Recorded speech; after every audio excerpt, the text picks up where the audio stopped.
Dios le bendiga a mis hermanos. Amén. Feliz sábado. Amén. Que la paz de Dios pueda reinar en nuestros corazones. ¿Verdad? Para mí es un grato privilegio, una alegría estar aquí compartiendo con mis hermanos y aquí de Pedernales. Ya yo iba a decir allá de Campana 2. Por poco me mudo para allá nuevamente, pero realmente es una alegría compartir con mis hermanos después de unos días. Siempre vengo, ¿verdad? Voy y vengo, pero siempre nos mantenemos acá en armonía, ¿no? En el Señor, que es lo más importante. Vemos que en el cielo, hace mucho aprendí con el hermano Pedro, que decía que en el cielo todo es en orden y armonía. No hay ni siquiera una nota discordante. Todo es en orden y armonía.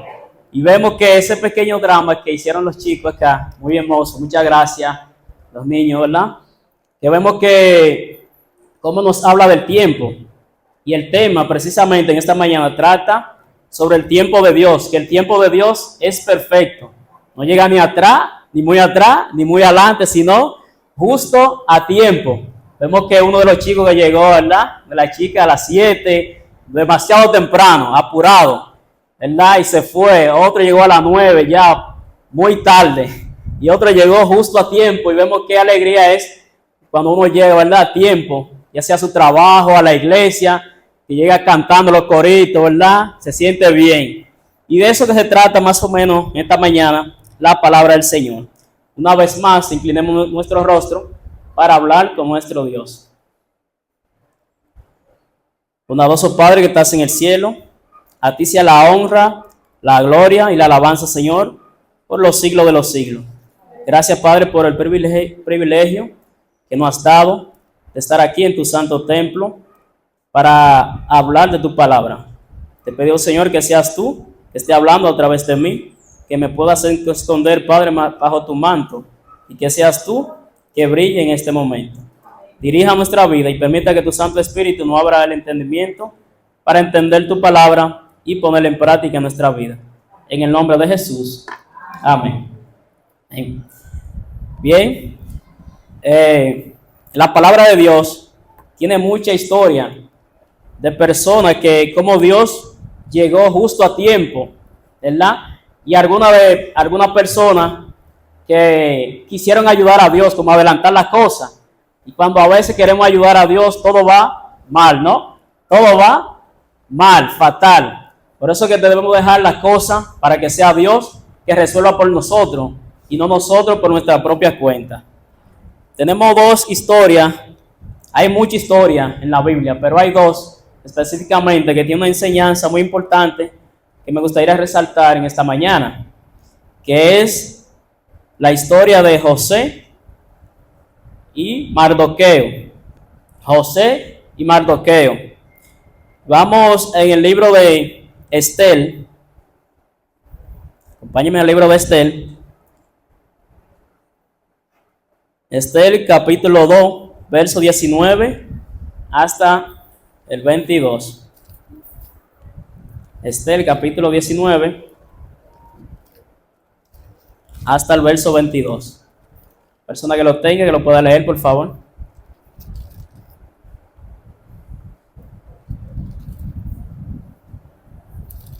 Lo leo yo. Estel capítulo 2, verso 19 hasta el 22. Bien.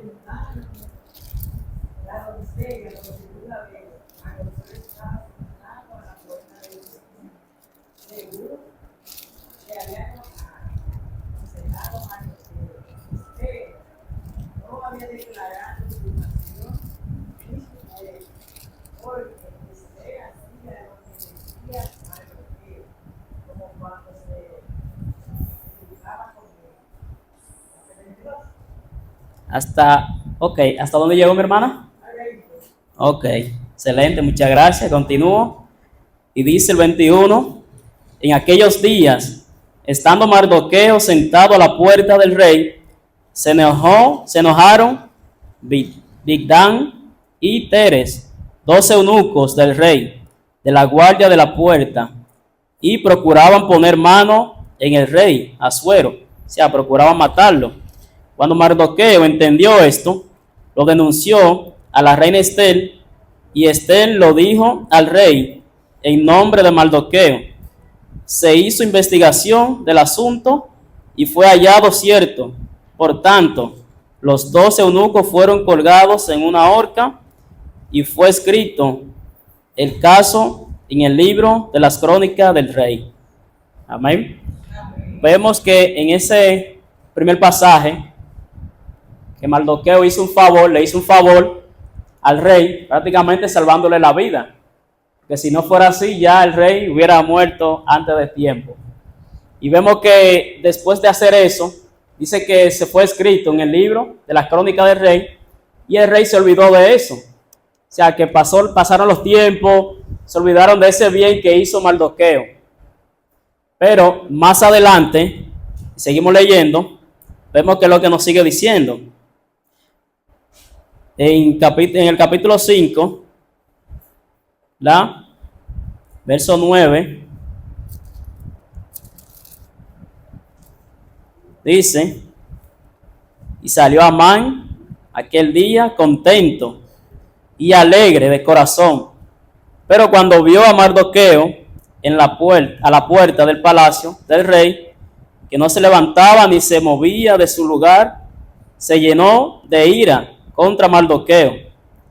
Pero se frenó Amán y vino a su casa. Estoy leyendo el verso 10.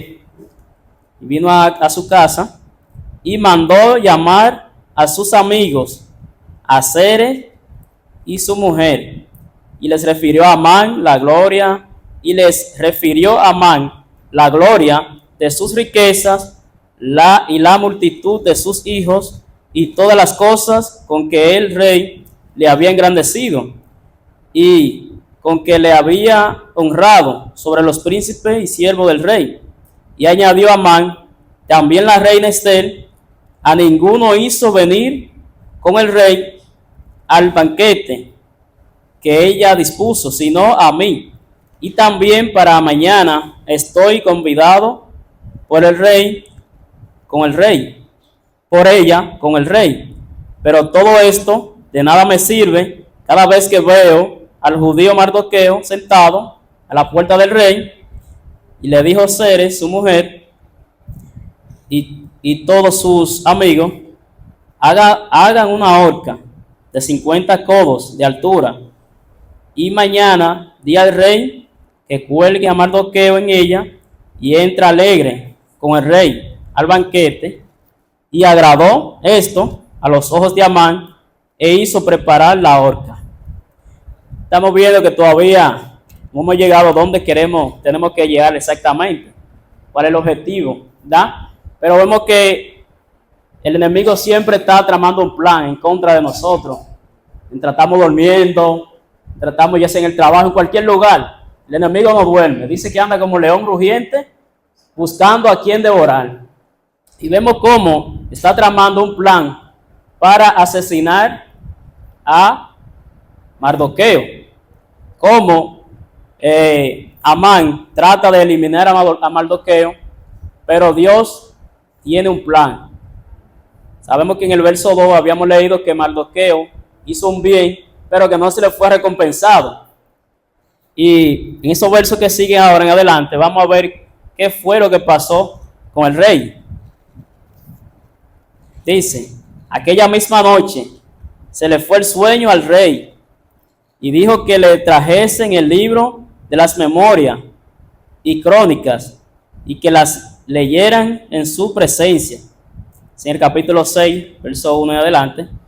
Entonces hallaron escrito que Mardoqueo había denunciado el complot de Bildán y Teres, 12 eunucos del rey, de la guardia de la puerta, que habían procurado poner mano en el rey Asuero. Y dijo el rey: ¿qué honra o qué distinción se hizo Mardoqueo por esto? Y respondieron los servidores del rey, sus oficiales: nada se ha hecho con él. Entonces el rey Entonces el rey, entonces dijo el rey, ¿quién está en el patio?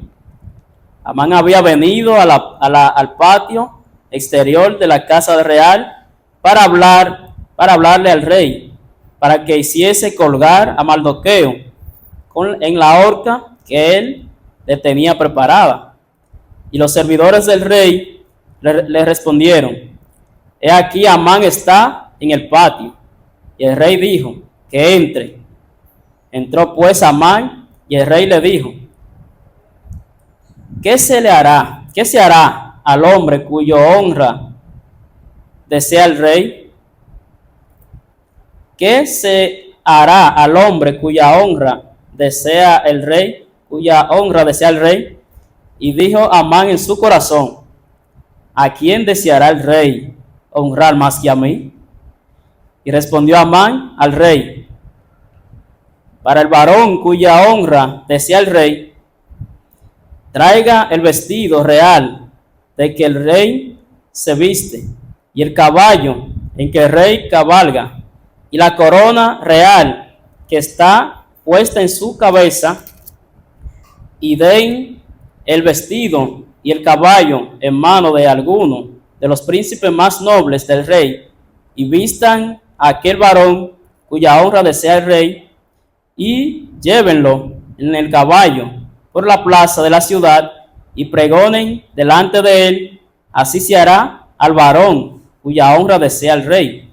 Entonces el rey dijo a Amán, date prisa, toma el vestido y el caballo, como tú has dicho, y hazlo así con el judío Mardoqueo, que se sienta a la puerta real.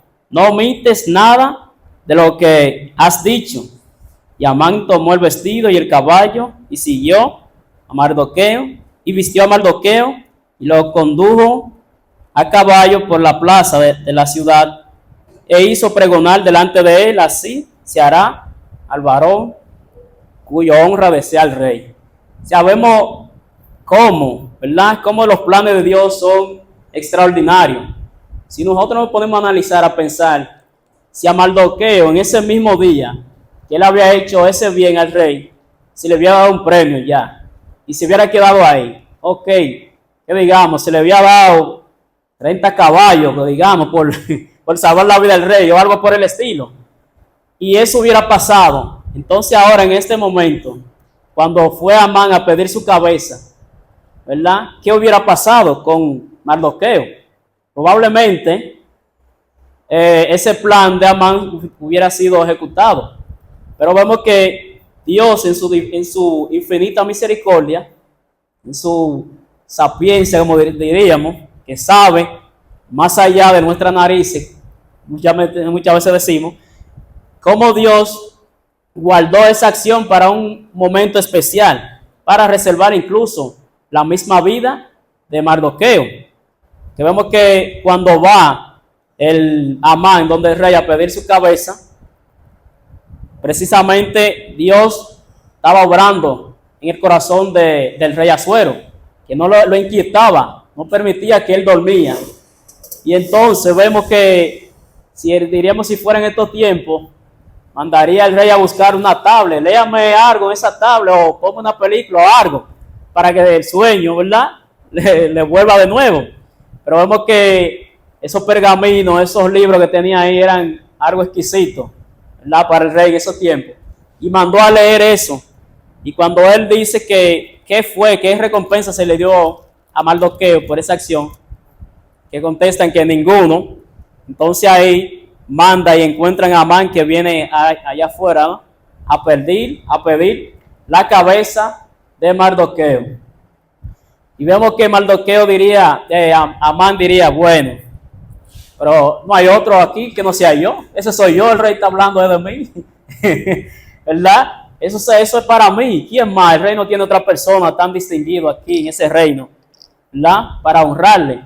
Dame aprovecharle y decirle, mira, quiero montar en la jipeta del año tuyo.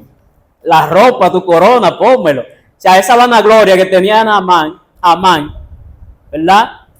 Eso es lo que estaba reflejando su corazón. Por eso que dice la Biblia, que de lo que sale, ¿verdad?, lo que hay en el corazón es lo que habla la boca. Y vemos que en el corazón de Amán estaba lleno de vanagloria. Y vemos que eso me imagino que debería ser un golpe muy duro para Amán, ¿verdad? Tratar de ir a honrarla a una persona que él incluso quiere matar, que solamente con verlo ya le da algo que ni siquiera le gustaría pasar por ese camino. Y vemos cómo Dios lo humilla, poniéndolo que él mismo lo honre, poniéndolo a caminar en el palacio y todo eso.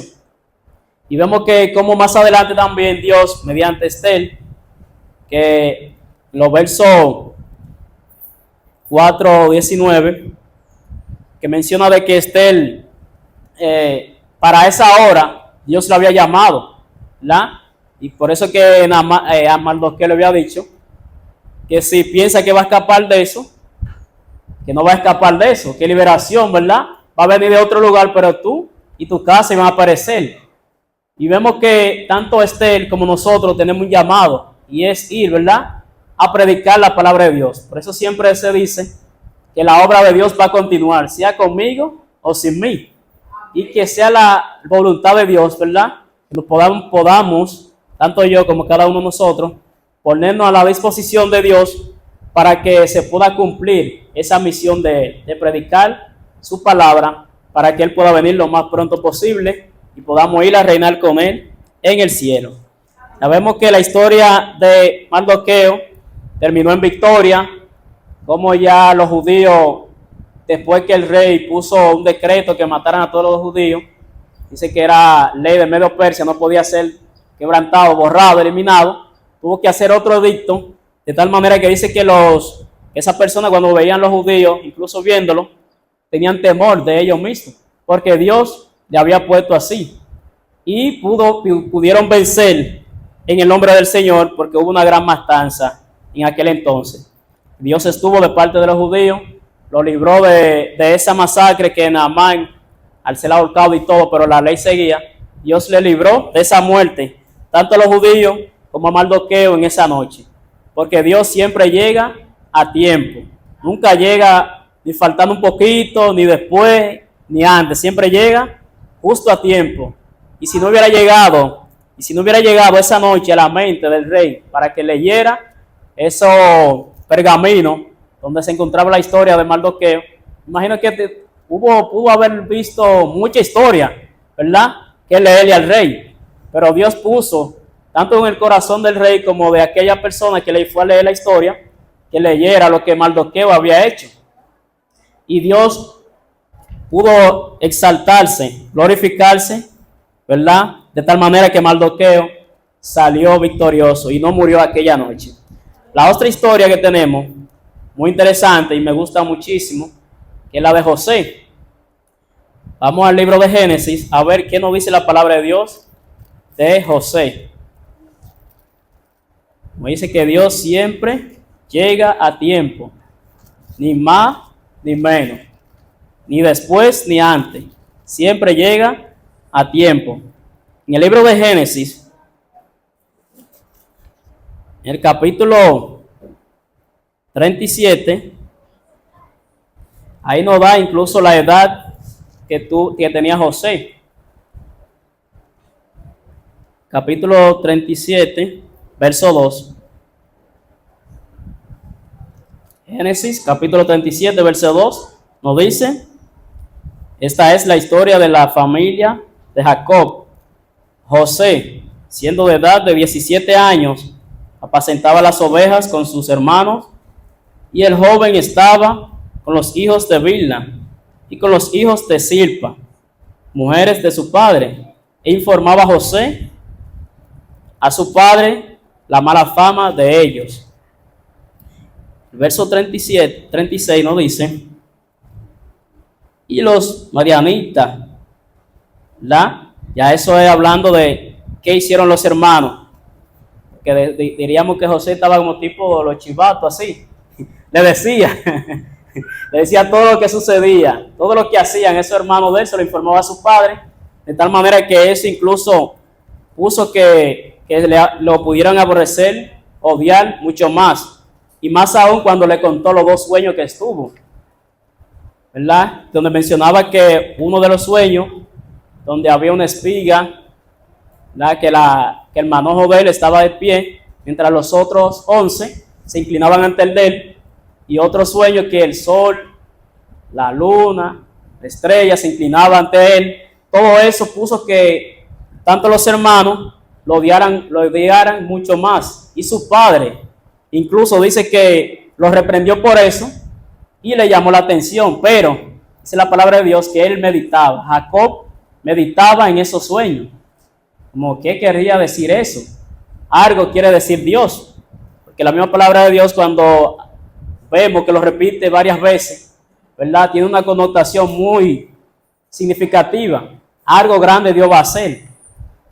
Y entonces vemos que a esa edad de 17 años, y esa historia lo conocemos bastante, ¿no?, que vemos que los hermanos llenos de odio lo querían matar en primer lugar, pero viene Rubén haciendo algo para ver cómo lo libraba de las manos de sus hermanos, lo echan al foso y entonces después lo sacan, pero vemos que Judá intercede también aún por la vida de José, que dice que en vez de por qué lo van a matar, porque los otros muchachos querían era eliminarlo, raerlo, pero de Judá lo puso a reflexionar cómo vamos a mirar a nuestros padres después de derramar la sangre de nuestros hermanos.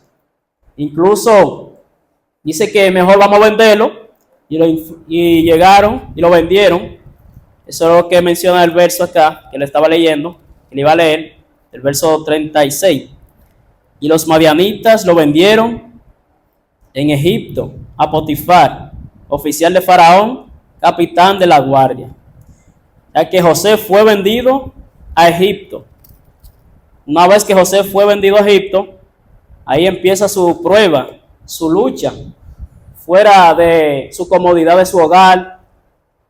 Pero si hay algo que José se llevó, y ya tanto a los padres, a los que nos falta por ser padres, deberíamos copiar esa idea, ¿verdad? E inculcar en los hijos lo que tiene que ver con la palabra de Dios. Enseñarle que de tal manera que estén ya sea en Nueva York, en cualquier otro país, que por lo menos se lleve esa enseñanza en su corazón y en su mente. Y eso fue que José se llevó a Egipto, que a pesar de sacarlo de su comodidad, de tanto amor, ¿verdad?, tanto cercanía tenía con su padre, pero su padre toda la noche le contaba la historia, incluso de la escalera que él había visto, y él se lo memorizó muy bien, de tal manera que ya tierra muy lejana, él no se sentía solo, sino que seguía confiando, sabía que Dios tenía un plan en su vida. Así nosotros debemos día tras día recordar que Dios tiene un plan para nosotros. Solamente tenemos que darle el tiempo de Él. No podemos adelantarnos a ayudar a Dios, porque cuando nos ponemos a ayudarlo, nada sale bien. Entonces debemos que dejar que Dios sea que guíe nuestra vida hasta el final. Aunque no podemos ver, aunque no entendamos el porqué de las cosas, Dios tiene un plan para nuestra vida, y que la voluntad de Dios podamos dejar que cumpla en nuestro ser. Y José tenía algo muy interesante, que aún estando en esa tierra lejana, como le mencionaba, pero vamos a leerlo textualmente, lo que nos dice la palabra de Dios. En el capítulo 39, verso 1, llevado pues José a Egipto, Potifar, oficial de Faraón, capitán de la guardia, faraón egipcio, lo compró de los ismaelitas que lo habían llevado allá. Mas, es la palabra clave, mas Jehová estaba con José, y fue varón próspero, y estaba en la casa de su amo el egipcio. Y vio su amo que Jehová estaba con él, y que de todo lo que él hacía, Jehová lo hacía prosperar en su mano. Hacía yo José gracia en sus ojos, y le servía. Y él le hizo mayordomo de su casa, y entregó en su poder todo lo que tenía. Y aconteció que desde cuando le dio, que desde cuando le dio el encargo de su casa y de todo lo que tenía, Jehová bendijo la casa del egipcio a causa de José. Y la bendición de Jehová estaba sobre todo lo que tenía, así en casa como en el campo. Así que nosotros, al igual que José, debemos ser una bendición para la persona que nos rodea. Debemos ser, ¿verdad?, un ente de llevar el mensaje de Dios donde quiera que estemos. Que cuando nos vean puedan decir verdaderamente Jehová está con él. Porque todo lo que hace prospera, todo lo que hace se ve diferente a lo demás. Y vemos cómo Dios, desde el inicio, que José cayó en manos del egipcio, del capitán, ¿no?, que Dios estuvo con él hasta el final. Y pasaron cosas en su vida que nosotros como humanos pudiéramos cuestionar a Dios. Que ¿por qué a mí? ¿Qué es? ¿Será que me abandonaste? Pero vemos que José siguió confiando en Dios a pesar de la dificultad, de los problemas que atravesó en el camino. Él siguió confiando en Dios. Y lo más importante de todo esto es ver que como Dios siempre llega a tiempo. Vemos que más adelante, como la esposa de Potifar lo acusa, fue llevado a la cárcel y todo eso, pero vemos que ni siquiera el Potifar confió en la palabra de su esposa, porque si lo hubiera creído, lo que hubiera hecho era matarlo. Dice que incluso lo puso en la cárcel de los oficiales de Egipto, o sea que lo puso en un lugar especial, donde los oficiales del rey solían ponerlo como de castigo. Pero vemos que cuando José le habla, más adelante cuando llegan dos oficiales del rey que le interpretan los sueños, se olvidan de José, una vez que José le dice que se acuerde de él, y pasan 2 años. Después de 2 años fue que el copero se acordó de José. Dice en el capítulo 40, verso 12, y le dijo José, esta es su interpretación. Los 3 sarmientos son 3 días. Al cabo de 3 días levantará Faraón tu cabeza y te restituirá a su puesto. Y dará la copa a Faraón en su mano como solía hacerlo cuando era su copero. Entonces ahí José le dice, acuérdate pues de mí cuando tenga ese bien. Te ruego que use conmigo de misericordia y hagas mención de mí a Faraón y me saque de esta casa. Vemos que José, aún ahí, ¿verdad?, confiaba en Dios, pero pareciera como que estaba desesperado en ese momento. Pero vemos que Dios siempre tenía un plan. Incluso después de hablar con el copero, dice que pasaron 2 años para el rey tener un sueño. Y ahí el rey recordase, y ahí el copero recordar, pero, ¿verdad? En la cárcel me encontré con un muchacho, me interpretó el sueño, dame decírselo al rey. Y así, ¿verdad? Dice que le interpretó los sueños el faraón, y que José vino a ser el gobernador de Egipto, dirigió todo el pueblo de Egipto, y vemos cómo Dios salvó no solamente a José, sino también a la nación de Egipto y todo el mundo, porque eran 7 años de hambre, que si José, si Dios no lo hubiera reservado para ese momento, fácilmente hubieran perecido.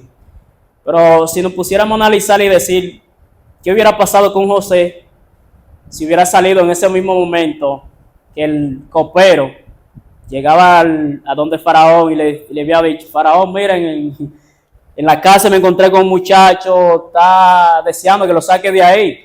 Me imagino que si sacan a José de ahí en ese momento, desearía volver de nuevo a la cárcel, porque ¿para dónde iba a ir? O sea, como que ya está en Egipto ahí, como que ¿para dónde voy?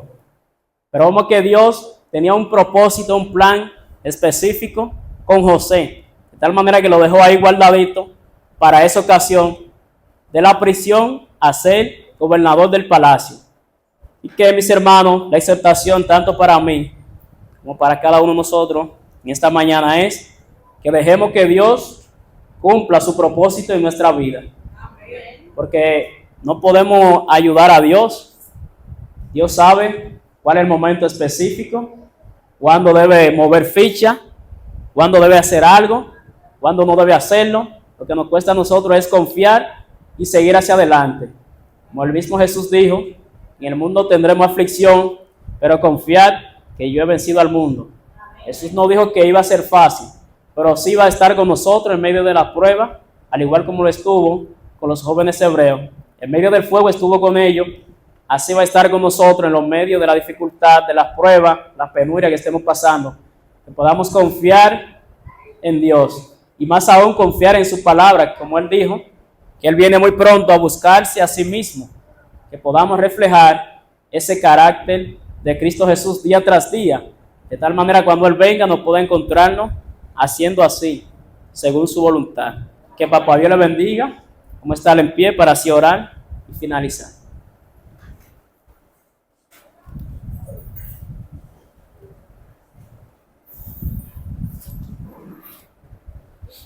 Oramos. Bondadoso Padre que estás en el cielo, santo, alabado y exaltado sea tu nombre, Señor, por todos los siglos. En esta mañana, Padre, venimos ante tu presencia a darte gracias por tu inmenso amor hacia nosotros, Señor. Gracias porque a veces hemos hecho nuestra propia voluntad, pero aún así tú nos amas y nos guía y nos muestra el camino que debemos seguir. Ayúdanos día tras día a seguir tus pisadas y no mirar hacia atrás. Que podamos esperar tu tiempo, porque tu tiempo es perfecto. Tú nunca llegas tarde ni muy temprano, sino a tiempo. Podamos confiar en tu tiempo y no en el tiempo nuestro. Que al ir para nuestros hogares, Padre, que tus ángeles nos custodien, nos lleven con bien y que día tras día podamos reflejarte donde quiera que nos encontremos. En el nombre de Jesús. Amén. Dios le bendiga.